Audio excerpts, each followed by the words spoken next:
우리가 교회이고 이 땅의 희망입니다. 하나님이 우리를 늘 들어 쓰십니다. 어제는 특별히 또 우리 성도님들이 여러 분들이 오셔서 우리 교회 이렇게 깨끗하게 하는 일에 힘을 써 주셨습니다. 수고하신 모든 분들께 감사를 드립니다. 하나님의 투자 수업이라고 하는 책을 쓰셨던 서창희 목사님께서 이제 최근에 하나님의 성격 수업이라고 하는 제목의 책을 하나 더 쓰셨더라고요. 이 책은 MBTI를 근거로 한 크리스천의 올바른 성격 이해를 도와주는 책입니다. 요즘에 이 성격 파악하는 데 있어서 MBTI가 많이 활용되고 있는 건 다들 아실 거라고 생각을 합니다. 책에 추천을 쓰신 이요한 목사님이 이렇게 말씀하시더라고요. MBTI가 요즘 가장 핫한 주제를 넘어서 타인과 자아를 파악하는 일종의 상식이 되어버린 것 같다라고 하는 말입니다. 실제로 이 MBTI는 이제 우리 자신을 파악하는 데 있어서나 또 상대방을 파악하는 데 있어서나 중요한 도구가 되고 있는 것은 틀림이 없습니다. 사람을 만나고 사귐에 있어서 우리가 또 사회생활에 함에 있어서 다양한 사람들을 만나는데 그 사람들을 이해하는 데 좋은 방법이 될 수가 있겠지요. 그러기 위해서 이제 이 방법을 사용하기를 한다 하는 이 사실은 또 한번 생각을 하게 되면 그만큼 사람을 만나고 사귀고 하는 것이 쉽지 않다라고 하는 것을 의미합니다.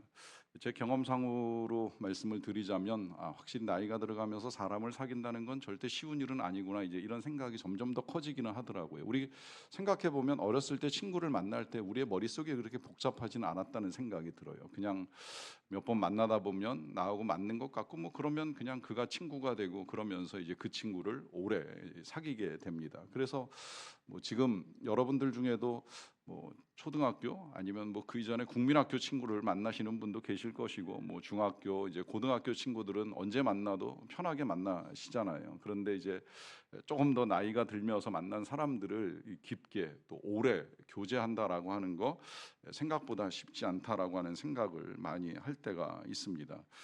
그리고 실제로 이제 사람을 사귀는 것에 대해서 어려움을 토로하시는 분들의 이야기를 들을 때도 있고요. 뭐 최근에 이 MZ 세대들은 관계를 미니멀라이즈 한다라고 하는 표현까지 나오더라고요. 이제 나에게 있어서 꼭 필요한 관계 이상의 교제를 하기를 이제 불편하게 생각한다 하는 이제 의미가 아닐까 생각을 합니다.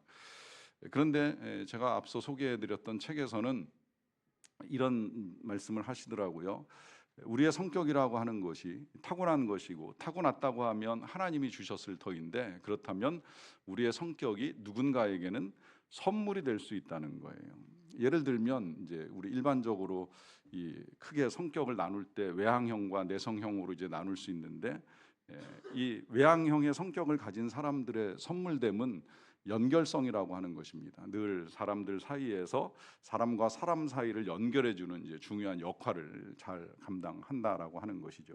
반면에 이제 이 I의 성격을 가진 사람들, 이런 사람들의 이 선물로서의 성격은 친밀감이라고 말씀하시더라고요. 이제 깊게 사귀고 들어주고 하는 관계 속에서 사람들에게 그 성격이 좋은 선물이 될 수 있다라고 하는 것입니다.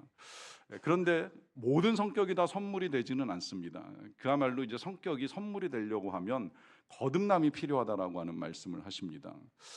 제가 생각하는 예를 들면 이런 거예요. 성격 중에 자신의 성격을 이렇게 표현하는 분들 계시잖아요. 난 뒤끝 없어.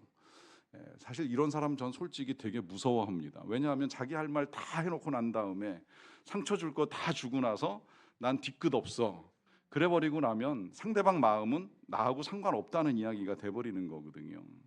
거꾸로 그럼 뒤끝이 있으면 좋겠습니까? 뒤끝 있는 성격도 별로 그렇게 쉽지는 않더라고요. 뒤끝이 있으면 그거 가지고 10년, 20년 세월이 지나도 우려먹고 또 우려먹으면서 계속 반복해 갈 때 상대방은 저걸 왜 아직까지도 이야기하지? 이젠 좀 잊어버릴 때도 되지 않았나? 라고 하면서 굉장히 힘들어 할 수가 있지요. 그러니까 이런 성격들이 거듭남이 필요하다는 거예요. 그러니까 다시 말하면 우리의 성격이 하나님 안에서 이제 새롭게 형성되어져야 한다는 것입니다. 저는 그것을 성품이 아닐까 생각을 하는데요. 우리의 타고난 성격이 그리스도 안에서 거듭나게 될 때 아름다운 성품이 되고, 이 성품은 누군가에게 그야말로 이제 아름다운 선물로 전해질 수 있는 것이라고 여겨지는데요.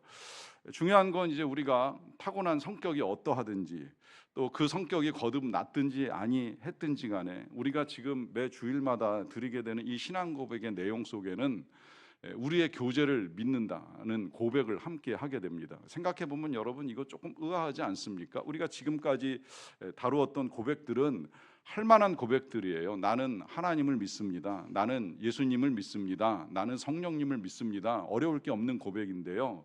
원래 이제 오늘 먼저 다루어야 되는 거는 교회를 믿습니다라고 하는 고백인데, 이건 창립주일인 다음 주에 다루기로 하고, 그 바로 뒤에는 나는 성도의 교제를 믿습니다가 이제 오늘 우리가 다루는 말씀의 내용입니다. 좀 말이 안 되지 않아요? 교제를 믿는다, 교회를 믿는다. 우리가 주님을 믿지 교회를 믿는다? 더 나아가서 성도의 교제를 믿는다? 차라리 그 뒤에 뭐 영생을 믿고 부활을 믿고 뭐 용서를 믿는 것까지는 될지 모르겠지만 성도의 교제를 믿는다. 왜 이런 고백을 하는 것일까요? 도대체 어떤 의미일까요? 이런 표현이 가능한 것은 이 사도 요한을 통해서 좀 이해할 필요가 있는데요. 사도 요한은 요한서신을 시작하면서 이렇게 말씀을 하십니다. 요한 1서 1장 3절 말씀인데요. 우리가 보고 들은 바를 너희에게도 전함은 너희로 우리와 사귐이 있게 하려 함이 우리의 사귐은 아버지와 그의 아들 예수 그리스도와 더불어 누림이라 하십니다. 자, 여기서 지금 이제 사도 요한이 자신이 편지를 쓰는 목적을 이제 밝히는 거예요. 그 목적은 자신이 지금까지 봤던 거, 들었던 거 누군가에게 전해주고자 하는 것인데, 그 전하는 건 그 전하는 내용을 통해서 이제 함께 교제를 하자는 겁니다. 사귀고 싶다는 거예요. 근데 왜 사귀고 싶고 교제하고 하느냐라고 하면 이유가 분명합니다. 그것은 아버지 하나님과 그의 아들 되신 예수 그리스도와 더불어서 나도 너희도 우리 다 같이 누리자라고 하는 것입니다. 여기 이제 성도의 교제의 목적이 있고, 또 우리가 그 교제를 믿는다라고 고백하는 이유가 들어있는 거예요. 그것은 한 단어로 말씀을 드리자면 누리자라고 하는 것입니다. 누리자. 우리가 이 교제를 믿고 성도의 교제를 중요하게 여기는 것은 예수님과 그리고 하나님과 더불어 함께 누리기 위한 것입니다. 이것이 하나님께서 특별히 이제 우리를 교회 공동체라고 하는 곳으로 부르신 이유입니다. 하나님을 누리기 위한 것. 물론 하나님을 누림에 있어서 반드시 공동체가 필요한 거 아니라는 생각을 할 수 있습니다. 꼭 하나님을 누림에 있어서 공동체가 필요한가? 개인으로서는 안 되는가? 불가능하진 않지요. 하지만 이거 생각보다 쉽지 않다는 거 다 경험을 하셨을 거예요. 지난 코로나 때 우리 공동체로 모이는 게 굉장히 어려웠어요. 물론 온라인으로 연결은 되어 있었고, 뭐 개별적으로 이렇게 모임을 갖고 만남을 가지신 분들도 계시긴 하겠지만, 어찌되었건 한 자리에 모여서 예배한다, 예배를 드린 다음에 또 한 자리에 모여서 음식을 먹는다라고 하는 이런 것들이 굉장히 어려웠던 시절에 한번 잘 생각을 해보세요. 정말 그때 내 믿음이 더 성령으로 충만하고 은혜로 넘쳤다라고 감히 우리가 고백할 수 있을까요? 참 안타깝게 여기는 건 그 코로나를 지나면서 그야말로 이 실가닥처럼 붙들고 있는 믿음마저 잃어버려서 아예 이제 교회를 떠나거나 아니면 주님을 떠난 우리 교회 가족들도 몇 계셔요. 그때 믿음이 좋아진 것이 아니라 오히려 제가 봤을 때는 믿음이 더 약해진 것은 아닌가라고 하는 생각이 드는 거예요. 왜 그럴까요? 우리의 이 신앙이라고 하는 것이 함께 해야 함께 성장을 해나가는 것인데, 함께 하는 것을 할 수 없고 혹은 함께 하는 것을 거부하다 보니까 늘 그 수준에 머물러 있든지 아니면 더 나빠지는 경우들도 우리에게 나타나게 되기 때문입니다. 그럴 수밖에 없는 것은 우리가 늘 고백하는 것처럼 우리는 하나님의 자녀이기 때문입니다. 하나님의 자녀라는 이 말은 우리가 하나님의 형상으로 지음을 받았고, 그것이 죄 때문에 왜곡되고 훼손되었다고 할지라도 다시 하나님은 우리가 하나님의 자녀로 살아가도록 우리를 공동체 가운데 부르셨기 때문입니다. 왜 하나님이 우리를 공동체 가운데 부르셨을까요? 그것은 하나님이 공동체이시기 때문인 거예요. 여러분, 신앙 고백이라고 하는 것이 다 똑같은 하나님에 대한 고백 같아도요, 하나님을 향하여 드리는 고백과 예수님을 향하여 드리는 고백과 성령님을 향하여 드리는 고백이 각기 따로 있다는 거 아시잖아요. 우리 그것 때문에 이제 2달 넘게 하나님에 대해서, 예수님에 대해서, 또 성령님에 대한 고백을 봤어요. 자, 이 세 분이 각기 존재하시기 때문입니다. 그런데 이 세 분은 각자 존재하시는 것이 아니라 마치 한 몸이신 것처럼 아니면 한 분이신 것처럼 일체로 존재하시기 때문에 이제 삼위일체라고 하는 표현도 나오고, 그 세 분 사이에 뜨거운 사랑의 결과가 창조고 우리들인 거예요. 여러분, 사랑엔 반드시 열매가 있어요. 남녀가 사랑하면 아이가 태어나는 것처럼 하나님, 성령님, 예수님 이 세 분의 사랑 사이에 만들어진 것이 세상이고, 그 사이에서 그분들을 닮은 우리가 만들어진 거예요. 그분들이 공동체로 사랑을 나누는 이 관계의 기쁨과 행복을 누릴 누군가를 지으신 것이 바로 우리들입니다. 그래서 우리도 그분들하고 똑같이 사랑할 때 행복해지는 거예요. 아무리 세상이 개별화되고 개인주의화 된다고 할지라도 외로움 가운데 행복을 누릴 수는 없습니다. 우리는 어떠한 형태로든 공동체 안에서 행복을 누리게끔 하나님이 지어 놓으셨습니다. 그래서 최초의 공동체가 가족 아닙니까? 가족 안에서 부모들로부터 충분한 사랑을 받고 성장할 때 건강한 자아상을 갖고 아이가 자라게 되어 있지요. 그런데 때때로 가정이 온전하지 못하고 부모가 부족하다 보니까 아이에게 충분한 사랑을 주지 못해서 왜곡된 자아상을 가지고 성장하는 사람들이 적지 않아요. 그러다 보니까 이제 그러한 우리들이 만나서 때로는 부딪히고 깨지고 하는 일들이 있어서 MBTI로 난 어떤 성격인지 당신은 어떤 성격인지 알아보자 하는 것까지 할 정도가 되어버렸는데요. 이 모든 것들을 거듭나게 해서 하나님을 누리고 또 공동체의 유익을 누릴 수 있게 하시는 그 하나님의 방법이 교회라고 하는 거예요. 교회를 통해서 함께 만나고 함께 어우러지는 이 관계들 속에서 우리 하나님이 하나님을 누릴 수 있게 해 주신 것이지요. 도대체 뭘 누리는가? 제가 오늘 우리 교회 호국 보훈의 달을 맞이해서 우리 교회가 협력하는 육군 성공교회 이 장병들이 와서 함께 예배를 드리게 됐는데, 이 예배를 같이 드리려고 하다 보니까 제 군 생활이 생각나더라고요. 그래서 군대 있을 때 저도 이렇게 이제 군인들처럼 주일마다 이제 군인교회 가서 예배를 열심히 드렸어요. 자, 이 군대에서 교회 가는 거 어떻게 생각해 보면 일요일마다 이게 참 감사한 일이 될 수도 있지만 누군가에겐 또 굉장히 귀찮은 일이 될 수 있다고 생각이 되거든요. 왜냐하면 저 군대 있을 때는 그야말로 일요일 날 오전에나 좀 쉬지, 또 오후에는 뭐 이 고참들이 공차로 나가자 그러면 뭐 끌려 나가서 이제 하기 싫은 운동도 하고 공도 차야 되는데, 그래도 적어도 오전에 내가 예배 드릴 시간만큼은 이제 누가 안 건드리잖아요. 그리고 또 예배 그 자체가 하나님을 만나는 시간이니까 굉장히 감사하지요.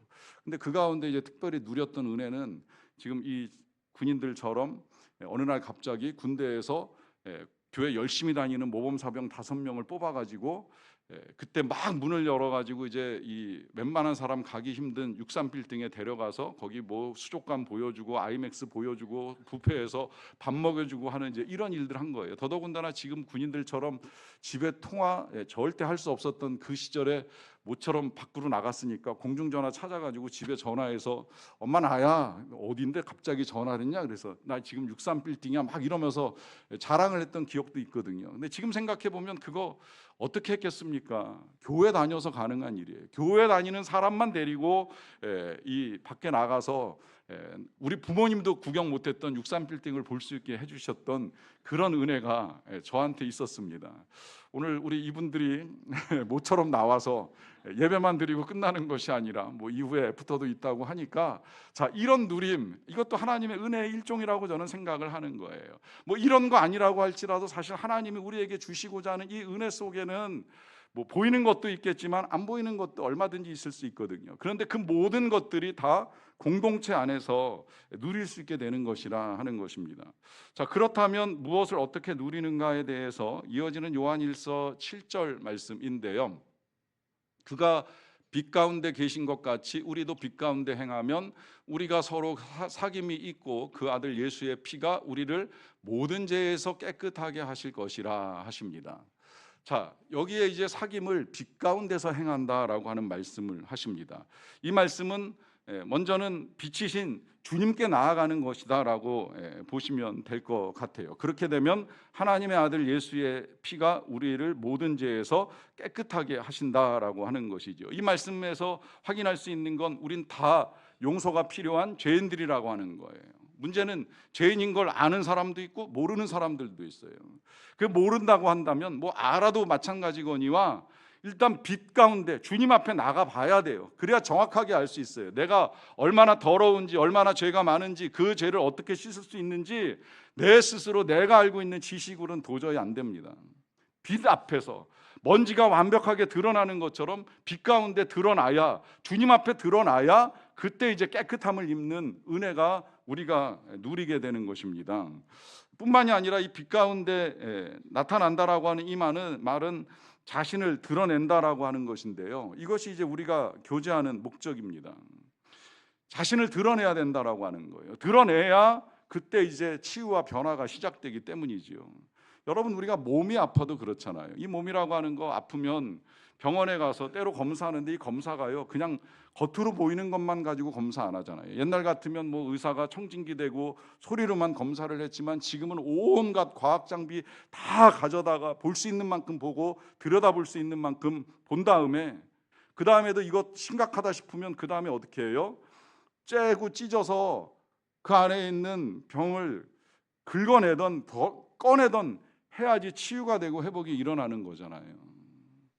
그거 안 하고 그냥 아프다 덮어놓고 드러내지 못하면 치유될 수가 없습니다. 근데 이제 그 과정에 의사를 만나기 전에, 물론 사람에 따라 뭐 상황이, 혼자 의사를 직접 찾아가서 상태를 알리고 도움을 받는 경우도 있긴 하겠지만, 대개 우리는 누군가와 이야기를 시작을 하잖아요. 가족들과 이야기를 하던, 친구와 이야기를 하던, 지인과 이야기를 하던, 나 요새 몸이 안 좋아, 여기가 아파, 어떻게 해야 되지? 그러면 뭐 여러 사람들이 좋은 이야기를 많이 해줘요. 누가 용하다더라, 어디 병원에 가봐라, 어디 갔더니 잘 고친다고 하더라. 거기서부터 이제 변화와 치유가 시작이 되는 건데요.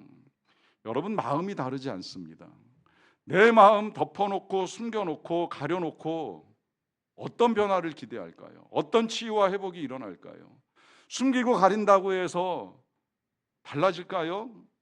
이게 참 안타까운 건, 지금 우리 사회는 어떻게 보면 옛날보다도 더, 조선시대보다도 더 체면과 자랑을 중요시하는 시대가 돼버렸어요. 그래서 좋은 것만 보여주고 싶어하고, 부끄럽고 창피한 건 잘못 드러내면 이게 손해가 되고 어려움이 될까 걱정부터 앞서는 사람들이 많아졌어요. 그러다 보니까 내 안에 내 마음은 병들어가고 있는데 그런 줄도 모르고 살아가는 사람들이 적지 않아요. 여러분, 이것이 그냥 두면 병이 됩니다. 그리고 고쳐지지 않습니다. 빛 가운데 드러나야 합니다. 누군가에게는 이야기를 꺼내야 돼요. 물론 하나님 앞에 꺼내놓는 게 가장 좋은 방법인 건 틀림이 없지만, 그 하나님 앞에 나아가기까지 누군가 도와줄 사람이 우리에게 필요합니다. 그래서 하나님이 우리에게 공동체를 허락해 주신 거예요. 함께 나누고, 함께 기도하고, 함께 치유와 회복을 이루어갈 수 있는 하나님의 사람들을 우리 옆에 두신 이유입니다. 물론 우리의 이 교제라고 하는 게 다 바람직한 방향으로 가고 있다고 생각을 하지는 않아요. 경우에 따라서는 잘못된 방향으로 가는 교제도 있을 수 있어요. 저는 그래서 이 자리를 빌어서 성도님들한테 이런 부탁은 좀 드리고 싶어요. 제가 여러분들 술 드시는 걸 가지고는 뭐 정말 뭐라 할 생각 없는데, 제가 술 드실 때 딱 두 가지는 좀 아니하셨으면 좋겠다라고 말씀드리는 게 있어요. 하나는, 술 드시고 운전하는 건 정말 안 하셨으면 좋겠고요. 그건 총 들고 밖에 뛰어나가는 거하고 다르지 않다고까지 감히 말씀을 드립니다.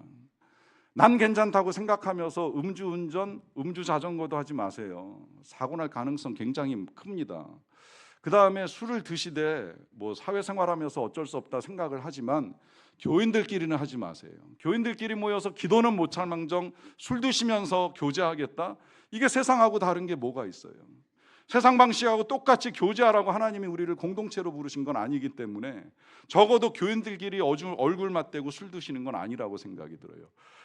여러분, 여기서 이제 또 한 가지 바람직하지 않다고 말씀드리는 교제는, 성경 공부의 이름으로 사람을 꼬셔가지고 이단 사이비에 가게 만들어내는 이제 이런 일들도, 여러분, 이게 그야말로 이제 빛 가운데 드러나지 아니하는 악한 일 중에 한 가지인데요.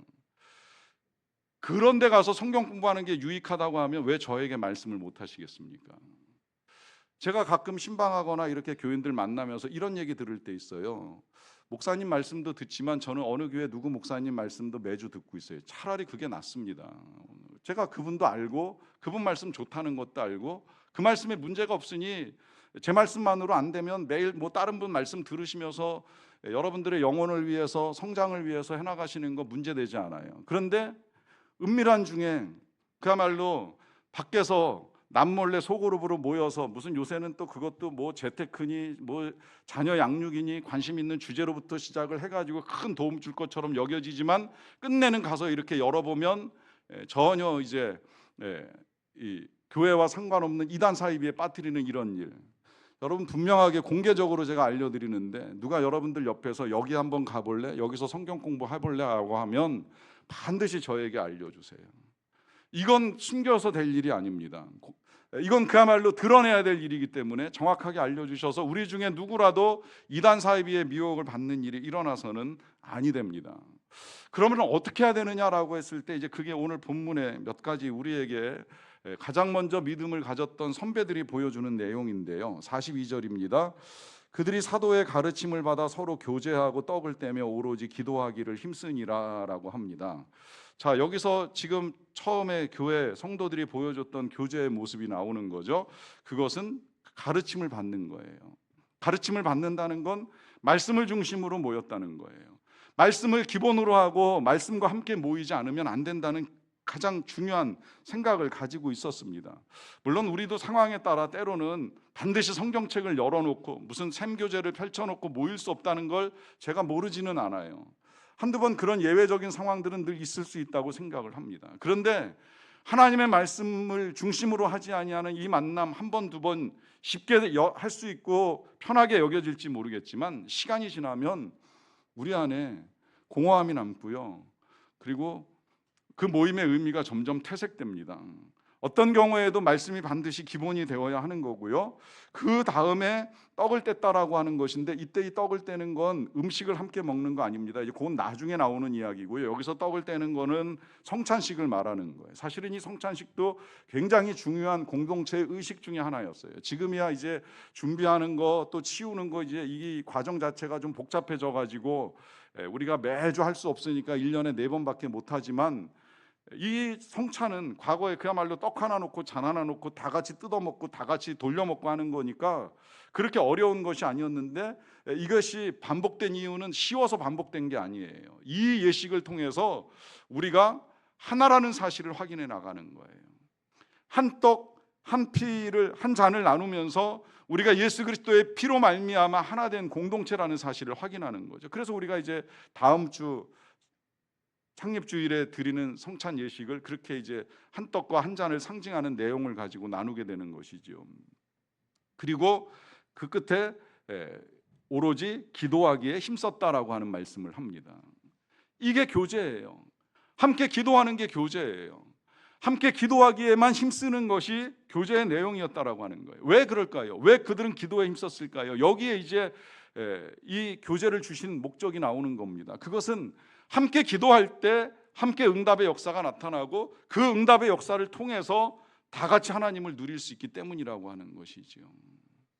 하나님을 누리기 원하는데 기도하지 않고 어떻게 누릴 수가 있겠습니까?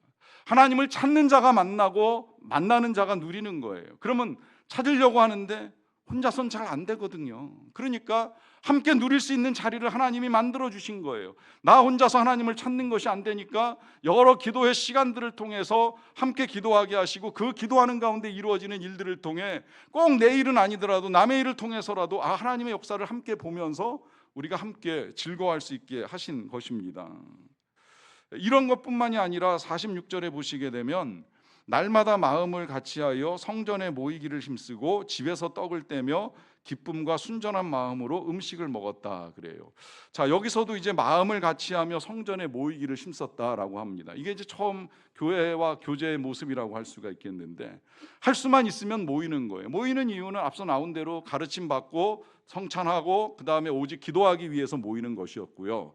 그 다음에 이제 그렇게 성전에 모이기가 어려울 때에 한 것이 집에서 떡을 떼며 음식을 먹는 거였어요. 이것도 생각해 보면 참 대단히 귀한 거예요. 요즘 같으면 집에서 모이기 힘들잖아요. 그러다 보니까 이제 우리가 그냥 교회에서 모이고 밖에서 모이고 이렇게 하는데, 여러분이 집에서 모이려고 하면 집안 치워야지요. 또 음식 재료 준비해야죠. 재료 준비한 거 가지고 그 다음에 이제 음식 만들어야죠. 만들고 나면 다 먹는다 하더라도 먹고 난 다음에 또 치워야지요. 하다 보니까 이 절차가 얼마나 번거롭고 복잡한지 몰라요. 그런데 처음 교회가 그것을 해왔어요. 우리 교회들도 과거에 그런 전통들을 계속 가지고 있어요. 이게 이제 요새 와서 조금씩 변해가고 있긴 하지만, 교회의 참모습은 함께 모였고, 모이면 말씀 듣고 기도했고, 그 다음에는 떡을 떼고 먹는 일을 했어요. 왜 그럴까요? 여러분 요새 그런 말 하잖아요. 아무하고 밥 먹기 싫다고. 역으로 이야기하면 먹는 과정을 통해서 마음을 여는 거잖아요. 그 마음을 열고 먹고 이야기를 나누는 가운데 서로를 더 알아가고 또 이해하고, 우리가 하나라는 사실을 확인하며 나아가게 됩니다. 제가 최근에 신방을 하다가 한 성도님으로부터 이런 고백을 들었어요. 아이가 중학교에 가면서 굉장히 힘들어진 거예요. 남자아이가 중학생이 되고 사춘기가 심해지면 그거 아시잖아요. 입을 닫아버려요. 말을 안 하기 시작을 하는 거예요. 아무리 말을 시켜도 대꾸를 안 하고 이야기를 안 합니다. 너무 답답했던 거예요. 샘모임에 와서 내 아들이 이런 상태다라고 하는 걸 솔직하게 이분이 오픈을 했어요. 그랬는데 들으시는 분들 중에 한 분이 이제 그 사춘기가 지난 고등학생 학부형인데 이야기를 해주신 거예요. 남자애들은 그냥 잘 먹이면 돼요. 좋아하는 거 맛있는 거 만들어서 잘 먹이면 그러면 말해. 이렇게 이제 얘기를 해주신 거예요. 이분이 그 말씀 듣고 큰 깨달음이 왔다 그러시더라고요. 그래서 정말 이제 그 다음 월요일 날 저녁에 일하고 와서 아이는 학원 갔는데, 그 저녁에 이제 열심히 아들 좋아하는 음식을 만들어 가지고 아들을 기다렸대요. 아들이 이제 학원 갔다가 저녁 늦게 와가지고서 엄마가 만들어 놓은 식탁에 음식을 보니까 내심 좋지만 뭐 중학생인 좋아하는 티를 내겠어요. 아무 말 안 하고 그걸 먹더라는 거예요. 먹을 때 느낌이 오늘 엄마가 갑자기 왜 이러시지, 이제 이런 표정밖에 보여주지 않으면서 그걸 먹는데 입을 열었을까요? 안 열었지요. 안 열어요. 한 번에 열리겠습니까? 근데 그 다음 날도 매일같이 똑같이 아들이 좋아하는 음식들을 바꿔가면서 매일매일 음식을 차려주기를 일주일이 넘어 열흘 가까이 되니까 그제서야 아이가 입을 열기 시작을 하더라는 겁니다. 물론 그 입에서 나온 이야기는 무슨 이야기겠어요? 나 이거 힘들고 저거 어려워. 이 과목은 이래서 공부가 잘 되고 이건 너무 안 돼. 이건 너무 힘들어. 문제를 찾아가기 시작을 하는 거예요. 문제를 찾으면 그 다음에 이제 답을 찾기가 훨씬 용이해지잖아요. 그런 아이가 엄마하고 소통이 되기 시작을 한 겁니다. 그러면서 이제 놀랍고 감사하다라고 그분이 고백하시는 건, 아이도 저도 마음이 굉장히 편안해졌어요. 성적이 오른 건 아니에요. 여전히 학교 생활이 힘들고 학원 생활이 어렵지만 아이도 힘들지 않고 저도 힘들지 않아요. 마음이 편안해졌어요. 제가 다른 분한테서도 비슷한 이야기를 들으면서 너무 감사했던 건 이런 고백입니다. 샘모임이 너무 감사해요. 제가 어디서 이런 귀한 분들을 만날 수 있겠어요? 저는 그 표현이 귀하게 여겨진 건 우리 교회 공동체 안에 있는 멤버들을 귀하게 여긴다는 사실입니다. 본인 스스로 천한 분이 아니심에도 불구하고 나보다 귀한 분이 이 자리에 있다라고 하는 사실을 인정하는 이 고백 너무 감사하고요. 그 다음에 이렇게 말씀하시더라고요. 내가 어디서 이런 귀한 분들을 만나고 어디서 이런 귀한 이야기를 듣고 또 어디서 누가 날 위해서 이렇게까지 기도를 해주겠어요. 여러분, 하나님이 우리에게 교제를 허락하신 이유가 바로 여기에 있습니다. 우리는 교제 가운데 하나님을 찾게 되는 것이고, 교제를 통해서 하나님이 일하시는 걸 보게 되는 것이고, 교제 가운데 하나님께서 은혜 내리심을 보게 되는 것입니다. 그래서 우리가 매 주일마다 드리는 이 고백대로 우리의 공동체 가운데 허락하시는 은혜를 더 풍성히 누릴 수 있는 저와 여러분들 다 되시기를 축원합니다.